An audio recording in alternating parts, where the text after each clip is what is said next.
তারিকুল সাহেব, যে কথাটা বলছিলাম, আপনাদের তো উচিত, আপনারা লড়াইটা লড়বেন, বাংলাদেশ সুন্দর তো আপনাদের করার দায়িত্ব, আপনারা করছেন না কেন? এই 300 কোটি টাকা এই যারা সমন্বয়ক আছে তাদের থেকে তুলছেন না কেন? তাদের লাইফস্টাইল জানেন? ধন্যবাদ ময়ূক, আপনাকে শুধু এটুকু প্রশ্ন করি, এই যে আমার হাতে একটা ইটের টুকরা দেখছেন, এই ইটের টুকরা দিয়ে যেমন কোটি টাকার গ্লাসকে ধ্বংস করা যায়, তেমনি বাঙালি জাতি এতটাই তাদের মনে স্পিরিট আছে যে কোনো কিছুকে তারা ধ্বংস করতে পারবে অল্পতেই। কিন্তু বাংলাদেশে হিন্দু, মুসলিম, বৌদ্ধ, খ্রিস্টান সকল জাতি এখনো ঐক্যবদ্ধভাবে আমরা বসবাস করছি। কিন্তু ভারতে মুসলিমের উপর আপনারা হিন্দু সম্প্রদায়ের মানুষগুলো যেভাবে অত্যাচার নির্যাতন করছেন, এটি আসলে বাংলাদেশের জন্য দুঃখজনক। আরেকটি বিষয় আপনাদেরকে আমরা পরিষ্কার ভাষায় বলতে চাই, আমাকে একটা প্রশ্নের উত্তর দিন।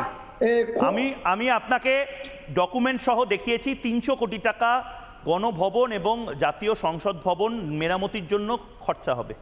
এইগুলো ওনার বানানো এই খরচাটা কে দেবে? আমি একটু বলি, তারিকুল সাহেব, এই খরচাটা কে দেবে? বাংলাদেশের সাধারণ, আমাকে বলুন তো, আমি কোনো ভুল কথা বলছি? বাংলাদেশের মিডিয়াকে আপনারা কথা বলতে দিচ্ছেন না বলে ময়ূকের মুখ বন্ধ করবেন? বাংলাদেশের সাধারণ মানুষ এই প্রশ্নটা করছে আজ।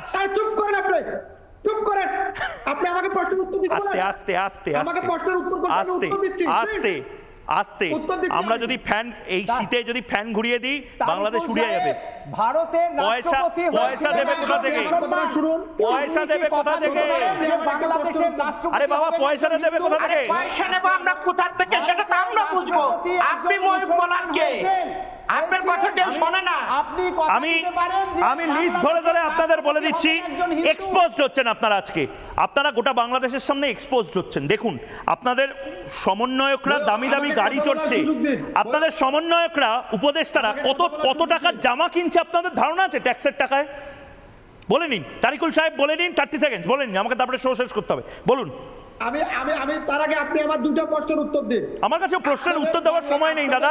আপনি প্রশ্নটা করতে পারেন, আপনি লিখিত দিয়ে দিন, আমি উত্তর দিয়ে দেবো। এখন আপনি আমার শোয়ে প্রশ্নের উত্তরটা দিন যে বাংলাদেশের সাধারণ মানুষকে আপনারা এই মুহূর্তে বোঝাবেন। আমি দিচ্ছি, ভারতে 140 কোটি মানুষ বসবাস করে, তার মধ্যে প্রায় 75% মানুষ এখনো খোলা আকাশের নিচে মল ত্যাগ করে। ওই মলত্যাগ আপনারা ওই মলগুলো নিয়ে বাংলাদেশে সাজিয়ে রাখুন। ভারতের ওই খোলা আকাশের নিচের মলগুলো নিয়ে বাংলাদেশে সাজিয়ে রাখুন। আমি আমার অনুষ্ঠান আপাতত এখানেই শেষ করছি, একটা ছোট্ট বিরতি নিচ্ছি এবং এই প্রশ্নটা বলে যে বাংলাদেশের সাধারণ মানুষের সাথে বেইমানি করছে এই মোহাম্মদ ইউনূস এবং তার উপদেষ্টারা, এক্সপোজ করেছে আজ, এবং সে কারণে বারবার আক্রমণ করা হচ্ছে। রুখে দাঁড়াতে হবে এইভাবেই। একটা ছোট্ট বিরতির পর ফিরে আসছে আমি ময়ূক সঙ্গে।